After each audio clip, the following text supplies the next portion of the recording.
Hi there, Stephanie here. I want to go back to some of the really core tenets of the MTSS model that I think some folks may have gotten away from or forgotten about, or perhaps didn't even know about to begin with.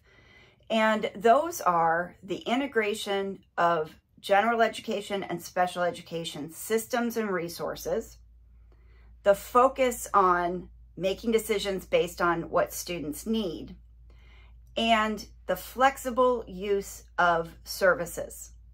So I want to talk about a topic related to all three of those tenets in the MTSS model of literacy improvement. And that topic is about resource allocation. You all will not be surprised that I'm going to start by talking about resources in Tier 1. Tier 1 is primary prevention of reading failure. It is the best opportunity to change reading outcomes for students, even if they are already struggling readers. So one of the confusions around implementing MTSS is the false belief that just because all students get Tier 1, that somehow that should mean that all students are getting the same thing, or that they are all getting whole group for the entire Tier 1 time. And actually, nothing could be farther from the truth. Based on screening data, you should make decisions about which skills you're teaching in whole group and which ones are best taught in small group, because you have a wide range of skills. So differentiating Tier 1 instruction into flexible, skill-based small groups is something I really want you to think about in terms of your resource allocation. Getting the groupings to happen across the grade level and not just within each classroom is a really important step.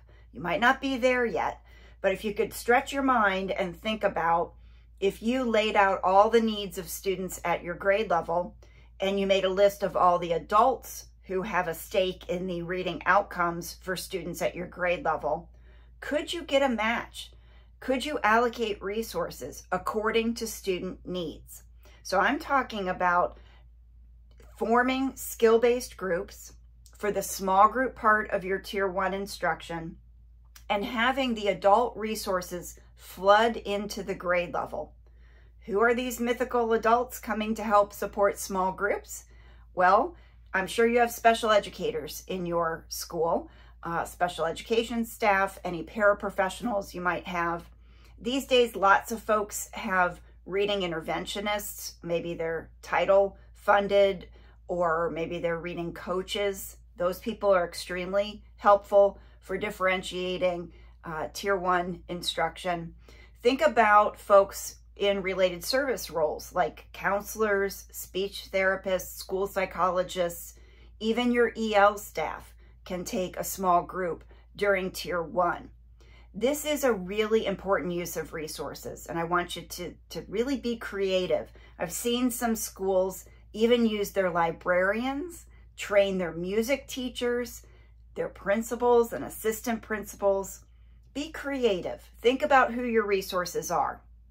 And what I want you to consider in terms of what those folks are doing, all of what you are learning about in terms of research-based instruction. So when students are in small groups, if you don't have a good solid core reading program that you can use in this way, make sure you're choosing something, might be an intervention program that has a nice scope and sequence of skills that goes from simple to complex, that allows students to integrate decoding and encoding, that provides multiple opportunities for cumulative review and practice, and that transfers into text the encoding and decoding skills that students are learning.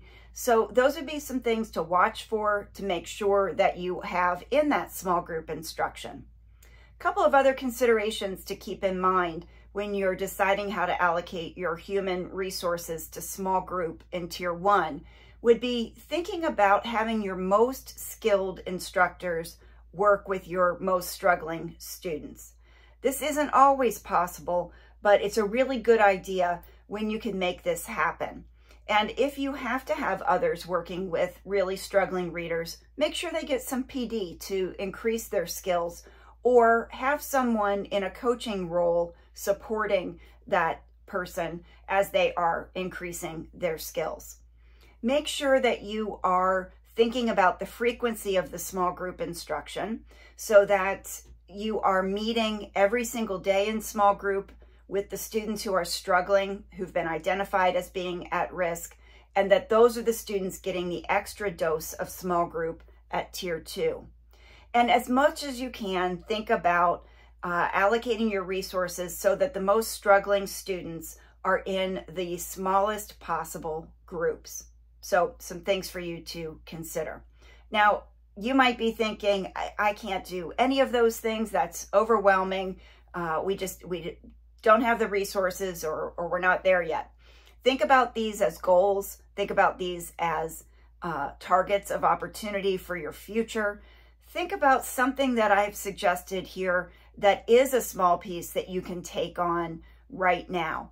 Even if you are the only person who is interested in moving in this direction, how could you improve the small group instruction in your Tier 1 block? How could you make better use and integrate the resources that you have available working with your students?